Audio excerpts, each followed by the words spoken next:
Toutes les journées ne peuvent pas être bien, forcément celle-là elle est un peu moins. Le débrief de cette journée d'LDC, c'est maintenant. On se retrouve pour parler de ces deuxièmes parties de 16e de finale. On a aujourd'hui Bruges-Atalanta, Monaco-Benfica, Feyenoord-AC Milan et le Celtic-Bayern qui ont joué. On va commencer graduellement. Celtic-Bayern, un match qui finit à 2-1 pour le Bayern. Un match que je n'ai pas guetté, donc on va commenter rapidement ce qui s'est passé. Il y a eu un but refusé par la VAR à la 1e minute de jeu pour le Celtic. Donc vous vous rendez compte vraiment de la gravité dans laquelle se trouve le Bayern actuellement. Ça fait très très peur de se dire qu'ils ont gagné que 2-1 face au Celtic, sachant qu'ils ont eu un but refusé contre eux à la 1e minute de jeu. Donc ça veut dire le match, je n'ai pas regardé, je ne sais pas comment c'est. Mais en tout cas, c'est tout ce que vous devez savoir, c'est que le retour va être aussi joué. Ce match, je me suis dit, je le saute, je ne le regarde pas ce soir en me disant que le Bayern allait se gérer, le Bayern allait les gérer rapidement. Le Bayern apparemment ne sait pas gérer parce qu'il n'y a que 2-1 et un but refusé pour le Celtic. On continue rapidement. Bruges-Atalanta un peu plus tôt dans la journée à 18h45. Toujours un match à 18h45. Bruges-Atalanta, 2-1 pour Bruges. La honte pour l'Atalanta. Le Barça, on est des gens, on relance des carrières. Quelle honte vraiment de faire des égalités contre des équipes aussi pourries, des équipes aussi nulles. On relance des carrières. On perd contre Monaco, on fait égalité contre l'Atalanta. Aujourd'hui, c'est deux équipes qui ont sorti deux prestations de merde. Mais commençons par Bruges-Atalanta. Bruges avait plus de possession que l'Atalanta. Moi, j'arrive, je dormais dans ce match-là. Je dormais. J'arrive, je me réveille à la 70e minute. Je dormais. Je me réveille. Et je constate que Bruges est en noir et bleu. Mais c'est Bruges ou l'Inter de Milan? Bruges est en train de dominer l'Atalanta. Bruges a plus de possession. Les temps forts restent partagés pendant le match. Bruges qui marque en premier. L'Atalanta qui a tout fait pour pousser à la fin du match pour essayer d'aller chercher l'égalisation. Mais Bruges a bénéficié, voilà, on peut le dire, d'un arbitrage sur ce penalty à la fin qui est scandaleux. Totalement, il n'y a jamais penalty. Maintenant, c'est bien fait pour l'Atalanta. Ils auraient dû aller gagner leur match avant, mais Bruges était en train de dominer le match. Tu vois, Bruges avait plus la possession. Les actions, même si elles sont partagées, Bruges a plus de possession. L'Atalanta a plus d'actions offensives qui sont mieux construites parce que Bruges c'est un peu plus fouillis. L'Atalanta attaque mieux, a plus d'actions offensives, mais c'est Bruges qui a le ballon. Tu vois, Bruges a le ballon, la possession elle doit être autour d'un 60-40 pour Bruges. Donc ça veut dire que Bruges ne dominait pas forcément dans les actions, mais Bruges dominait dans la possession.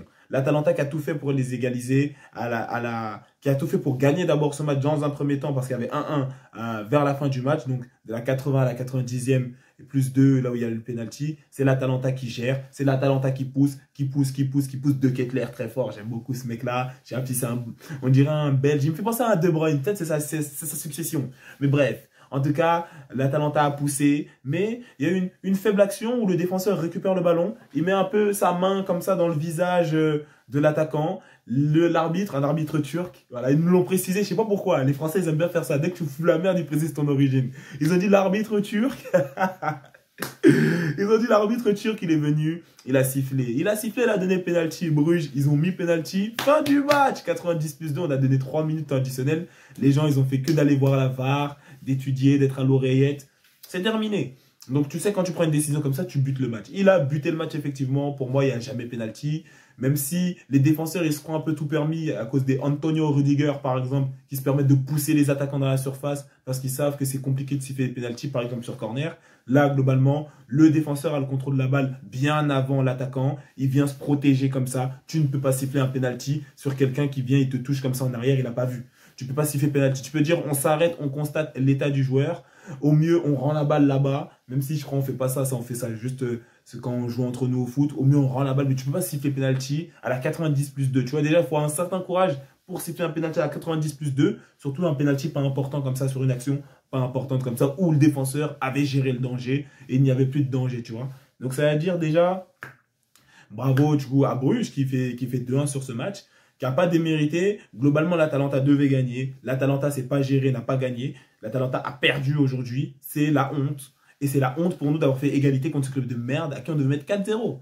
Donc voilà. Donc ça vous prouve encore les failles du Barça. Je sais, je ramène tout au Barça. On est là pour parler du Bruges-Atalanta. Et Bruges, club Bruges qui a gagné. Voilà. Dommage qu'ils n'aient pas éliminé Manchester City là. Vous nous auriez épargné un bordel supplémentaire, tu vois. Dommage qu'ils n'ont pas éliminé Manchester City. Bref, on passe à Monaco-Benfica. Monaco-Benfica, qu'est-ce qui se passe? Monaco, les mêmes défauts que d'habitude, je ne vais pas le répéter tout le temps. Monaco, trop gentil devant les cages. Monaco, club de salopes. Mais Monaco qui s'en sort bien aujourd'hui. Pourquoi Monaco s'en sort bien aujourd'hui? Monaco prend un rouge. Monaco prend un rouge à la 55e minute de jeu.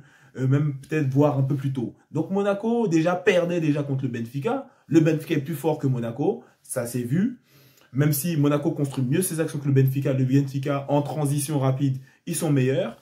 Mais Monaco, ils sont trop gentils. Ça veut dire que Monaco, des actions, ils peuvent en avoir plein. Mais le taux d'XG de Monaco, il va être bas. Pourquoi? Parce que Monaco, ils ne tirent pas. Monaco, c'est des joueurs, c'est des salopes. Je vais vous expliquer pourquoi. Pourquoi c'est des salopes? Tout le monde, enfin aucun joueur justement de Monaco ne veut la responsabilité de la frappe.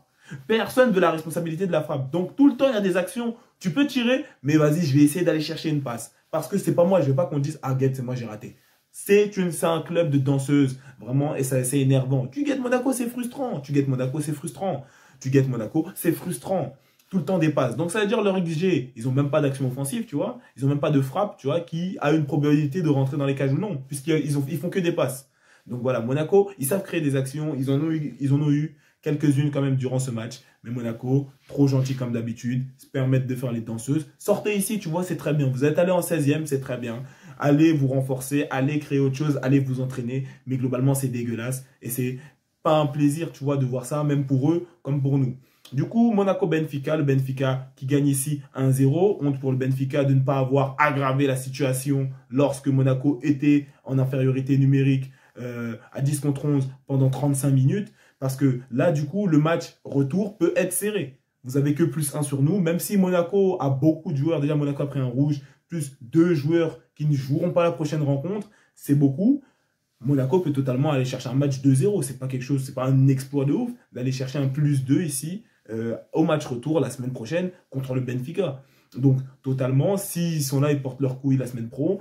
On va voir leur match de Ligue 1 ce week-end. Mais ils peuvent totalement aller chercher 2 buts, un +2, voilà, contre le Benfica et les sortir. Et là, le Benfica va s'en mordre les doigts d'avoir eu un match, une mi-temps entière où ils étaient à 11 contre 10 et ils n'ont pas aggravé la situation. Du coup, au final, Monaco s'en sort bien. Bonne opération pour Monaco. Monaco ici, qui à 10 contre 11 maintient le 1-0. C'est tout ce qu'ils voulaient.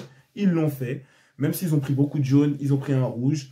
Ils ont maintenu le 1-0. Ils peuvent aller chercher une deuxième rencontre qui va être cohérente ici. Donc, Monaco peut aller se gérer une deuxième fois contre le Benfica. Et le Benfica, moi, je vous dis, ils vont le regretter. Parce que si demain, ils prennent +2 la semaine prochaine, ils vont regretter cette situation. Donc, Monaco-Benfica, Monaco trop gentil comme d'habitude. Le Benfica qui a sorti une mauvaise prestation selon moi. Et donc, Monaco qui perd 1-0 avec un carton rouge pendant 35 minutes. Bien joué à personne, excusez-moi, bien joué à personne. Deux équipes qui ont mal joué ce soir. Monaco trop gentil, Benfica qui a mal joué. On passe à Feyenoord AC Milan. C'est le meilleur match de la journée. Feyenoord AC Milan. Le Feyenoord, les équipes là-bas des Pays-Bas, ça joue au football. Le Feyenoord, ça joue au foot. Aujourd'hui, il n'y a que 1-0 contre l'AC Milan. Le Feyenoord peut mettre 4-0. Moi, je vous le dis. Le Feyenoord, déjà, dans balle au pied, il botte l'AC Milan. C'est brutal. C'est brutal. Le Feyenoord, ils savent jouer au foot. C'est pas parce qu'ils ont pris 6-1 par Lille. Hein. Pensez pas que le Feyenoord, il joue au foot. Qualité de ballon, qualité offensive, qualité des actions construites. C'est joli à voir. C'est joli à voir. C'est juste, ça manque un peu d'intensité. Ça manque un peu d'intensité. Là où l'AC Milan a été au-dessus, tu vois. C'est l'intensité. Balle au pied, Feyenoord tape totalement l'AC Milan. Aujourd'hui, le Feyenoord gagne 1-0 contre l'AC Milan.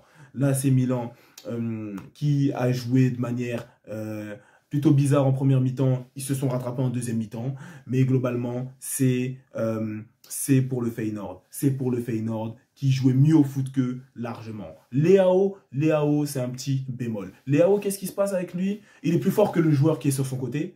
Il en prend même 2 s'il le faut. Il a un manque de réalisme devant les cages. Terrible, mais globalement, physiquement, en dribble, en technicité, en vitesse, il est au-dessus de ce qu'il y avait sur son côté. Mais c'est un mec, il est con. C'est un mec qui n'est pas sérieux. C'est un mec qui ne sait pas gérer. Et globalement, l'AC Milan ne perd pas que à cause de ça. Ils perdent parce qu'aussi, des fois, ils tirent, il n'y a pas de but. Il s'est contré. Ils ont eu beaucoup d'actions en deuxième mi-temps, comme je le dis, où ils ont tiré au but. Ce n'est pas rentré. C'est la vie, tu vois. Mais globalement, ils perdent le match parce que déjà, pour moi, Sur ce match-là, le Feyenoord est plus fort que l'AC Milan. Le Feyenoord a mieux joué que l'AC Milan. Et globalement, ils perdent par leur faute. Ils auraient pu aller sur un 0-0 totalement. Mais Super Mike, il a sa main qui a glissé, but. C'est rentré totalement. C'est rentré totalement. Donc ça veut dire, ici, le Feyenoord est venu s'imposer à l'AC Milan. Moi, ce qui me déçoit maintenant de la part du Feyenoord, c'est le manque de réalisme devant les cages. Le Feyenoord pouvait marquer beaucoup plus de buts si vous avez vu le match. Le Feyenoord était au-dessus totalement de l'AC Milan. Donc ça veut dire le Feyenoord, moi j'en attends beaucoup au deuxième match, au match retour. Parce que je sais maintenant que vous savez jouer au foot. Vous n'avez pas trop guetté. Ils avaient mis 3-0 au Bayern, mais ils avaient pris 6-1 par Lille. Donc c'était délicat de se dire où se situe-t-il, tu vois. Mais ils savent jouer au foot. Moi je peux vous le confirmer, j'ai vu le match de ce soir. Voilà. Et donc voilà, Feyenoord, ça fait plaisir aussi. Voilà, il y a des clubs de tocards comme l'Atalanta et l'AC Milan qui sont déjà en danger et qui vont peut-être sortir. Et puis c'est très bien, tu vois. Continuons, tu vois. Parce que globalement, c'est pas la top journée. Aujourd'hui, c'est pas la top journée. Hier, c'était pas la top journée non plus. Même s'il n'y a que 2 journées, tu vois. Les 16e de finale sont pas si sexy que ça. Je comprends si vous les guettez pas. Maintenant, bloquez juste, c'est le foot. On aime tous le foot. Bloquez peut-être une équipe que vous avez peut-être envie de suivre comme ça. C'est la chance, là, en 16e, d'aller les voir juste spécialement eux. Globalement, les matchs, ils sont pas top. C'est la vérité. Je ne peux pas m'extasier devant des matchs comme ça. Hier, voilà, l'affiche, entre guillemets, City Real, c'est le plus mauvais match. Aujourd'hui, il n'y a pas d'affiche. Déjà, il n'y a pas d'affiche. Il n'y a pas d'affiche. Et même le Bayern qui joue contre le Celtic, où tu te dis ça va être un 8-0 écrasant, c'est un 2-1 avec un but enlevé du côté du Celtic. Donc, c'est un foot qui fait peur. C'est un foot qui fait peur. L'Atalanta qui perd. Monaco qui joue mal. Le Benfica qui gagne que 1-0. Ils sont quand même mauvais, mais ils gagnent. L'AC Milan qui est 7e là-bas en Serie A, qui perd contre une équipe de Pays-Bas.